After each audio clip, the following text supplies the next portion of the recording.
अब आप ही लोग बताएं, नकवी साहब ने मेरी तारीफ में जो कहा उसके बाद मैं क्या बोलूं।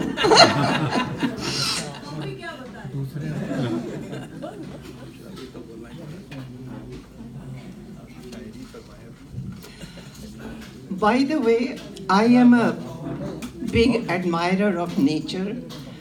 I honestly see my God in nature when I look at rising sun. मुझे लगता है मेरा खुदा वही मुझसे कुछ बात कर रहा है। And खुदा मुझसे बात कर रहा है इशारों इशारों में, लेकिन बात कर रहा है। And I am a good listener, गौर से सुनती हूँ उसके इशारे को। अब उम्र के साथ धीरे धीरे समझने भी लगी हूँ। वाह वाह वाह वाह वाह। उसी तर्ज पर ये पोइट्री है। इस कविता का उन्वान है एहसास। You guys understand सूर्योदय is sunrise. सूर्योदय is sunrise. सूर्योदय अभी पूरी तरह हुआ नहीं था। सूर्योदय अभी पूरी तरह हुआ नहीं था। किरणों ने पहाड़ों की चोटियों को सिर्फ छुआ भर था। किरणों ने पहाड़ों की चोटियों को सिर्फ छुआ भर था। बेहद अच्छा लगा मुझे, बेहद अच्छा लगा मुझे कुदरत का ये खूबसूरत नज़ारा। दिल हुआ आज जी भर के देखूं आफताब का ये खूबसूरत चेहरा। दिल हुआ जी भर के आज देखूं आफताब का ये खूबसूरत चेहरा। सूरज जो पहले एक चमकता हुआ गोला भर था, सूरज जो पहले एक चमकता हुआ गोला भर था, फिर आहिस्ता आहिस्ता किरणों का अक्षय भंडार हो गया। Meaning it became fathomless reservoir of light, fathomless reservoir of light। फिर से दोहराऊंगी, गौर करें। फिर आहिस्ता आहिस्ता हो गया किरणों का अक्षय भंडार, और फिर धीरे धीरे रोशनी और प्रकाश का अपरिमित विस्तार। लेकिन दिन यह तभी तक दिन कहलाया, लेकिन दिन यह तभी तक दिन कहलाया जब तक किरणों ने था साथ निभाया। दिन यह तभी तक दिन कहलाया जब तक किरणों ने था साथ निभाया। आहिस्ता आहिस्ता जब सूरज ढलने लगा, धूप भी मुरझाने लगी।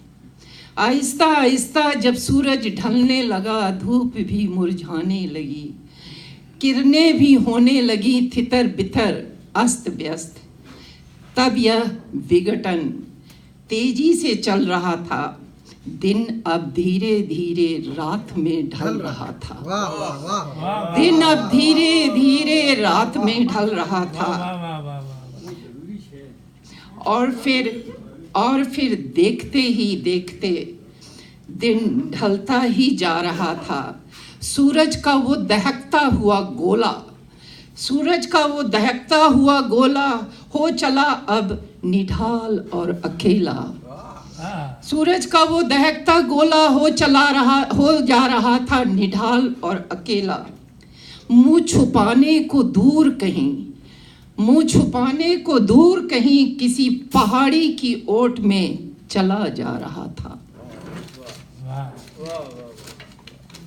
मुंह छुपाने को कहीं किसी पहाड़ी की ओट में चला जा रहा था। और सुरमई अंधेरे के इस पल में मुझे एहसास हुआ कि जुड़ना ही जीना और संवरना है। जुड़ना ही जीना और संवरना है, और टूटना ही बिखरना और मरना है।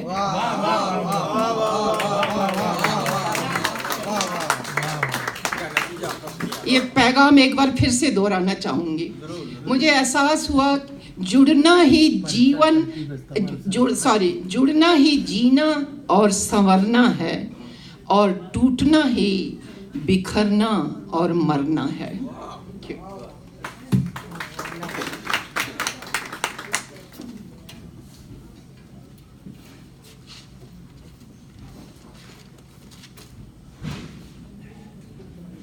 इस दूसरी कविता का इसका उन्वान है जिंदगी के मायने।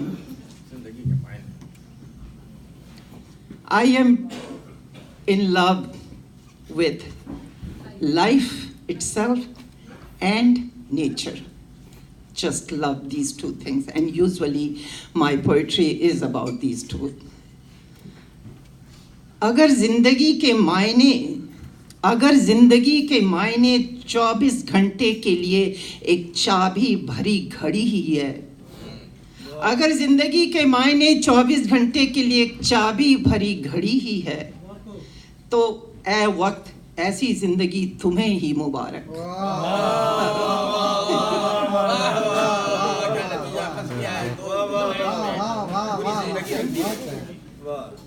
तो ऐ वक्त ऐसी जिंदगी तुम्हें ही मुबारक। अगर सांसों के मायने महज एक लोहार की धौंकनी भर है, अगर सांसों के मायने महज एक लोहार की धौंकनी भर है, और ये तेज रफ्तार वाली जिंदगी की खोखली सांसें तुम्हें ही मुबारक।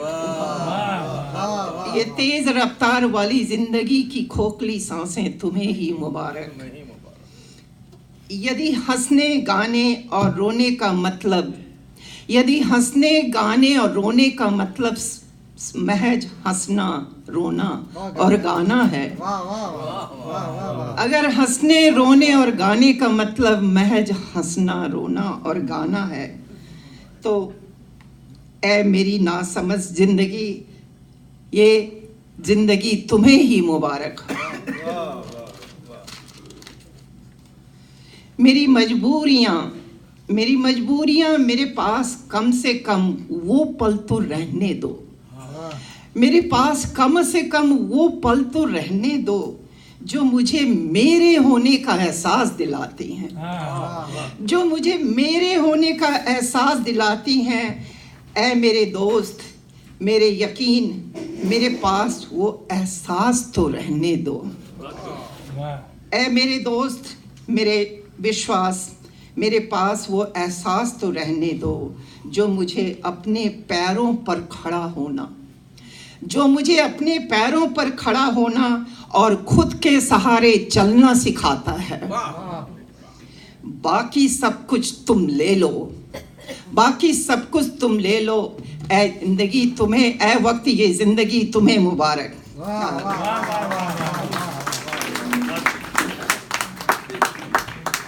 वाह वाह वाह वाह।